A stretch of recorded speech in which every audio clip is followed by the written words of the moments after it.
Menteri Luar Negeri Rusia Sergei Lavrov memperingatkan kekuatan Barat agar tidak memasok Ukraina dengan senjata yang mampu menyerang wilayah Rusia, menyebut langkah itu akan menjadi langkah serius menuju eskalasi yang tidak dapat diterima.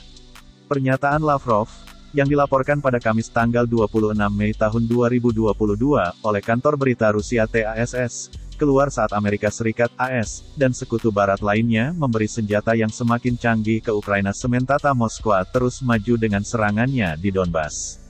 Lavrov berharap, orang waras, di negara-negara Barat akan memahami bahaya langkah untuk lebih meningkatkan persenjataan Ukraina. Masih ada beberapa senjata yang tersisa di sana, kata Lavrov dikutip oleh saluran Arab RT dilansir dari Al Jazeera pada Jumat, tanggal 27 Mei tahun 2022. Washington dilaporkan mengadakan diskusi dengan Kyiv tentang bahaya eskalasi, dalam konflik yang sekarang berjalan lebih dari 3 bulan, jika ingin meluncurkan serangan jauh di dalam Rusia, mengutip pejabat AS dan diplomatik yang tidak disebutkan namanya. Namun, pembicaraan di belakang layar tidak mengarah pada pengenaan pembatasan geografis eksplisit pada penggunaan senjata yang dipasok ke pasukan Ukraina, kata para pejabat kepada Reuters pada Kamis tanggal 26 Mei tahun 2022. Laporan itu muncul saat Menteri Luar Negeri Ukraina Dmytro Kuleba memohon kepada negara-negara Barat untuk memberikan senjata berat kepada Kyiv. Dia mengatakan dalam sebuah video yang diunggah di Twitter bahwa negaranya membutuhkan artileri yang lebih kuat, karena itu adalah satu-satunya faktor yang membuat mereka kalah dari Moskwa. Jika Anda benar-benar peduli dengan Ukraina, kirim senjata, dan senjata lagi, kata Kuleba.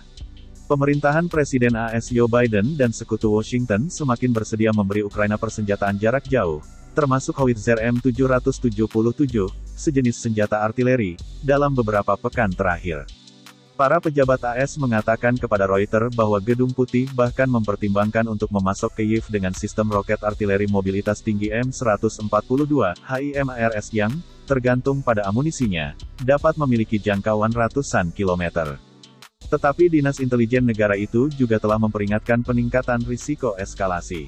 Direktur Intelijen Nasional Avril Haines mengatakan pada sidang Senat awal bulan ini bahwa beberapa bulan mendatang dapat menempatkan perang pada lintasan yang lebih tidak terduga dan berpotensi meningkat. AS, dengan desain, tidak secara langsung memerangi pasukan Rusia, tetapi Komandan Pentagon terus-menerus berhubungan dengan para pemimpin Ukraina. Mereka juga memberikan informasi intelijen kritis yang memungkinkan Ukraina untuk menargetkan pasukan Rusia, di darat dan di laut, kata para pejabat. Namun dalam apa yang dikatakan salah satu sumber diplomatik kepada Reuters adalah indikasi yang jelas bahwa Kyiv memahami kepekaan tindakan lintas batas, Ukraina telah menolak mengonfirmasi keterlibatannya dalam insiden tersebut.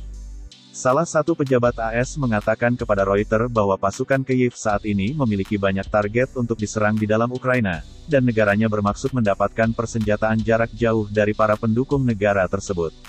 Douglas Lutte, mantan duta besar AS untuk NATO dan pensiunan Letnan Jenderal Angkatan Darat, setuju bahwa Rusia memiliki cukup banyak target di dalam Ukraina yang harus diperhatikan. Tetapi Lutte juga mengakui risiko eskalasi dan perpecahan politik di dalam NATO jika Ukraina menyerang jauh di dalam Rusia.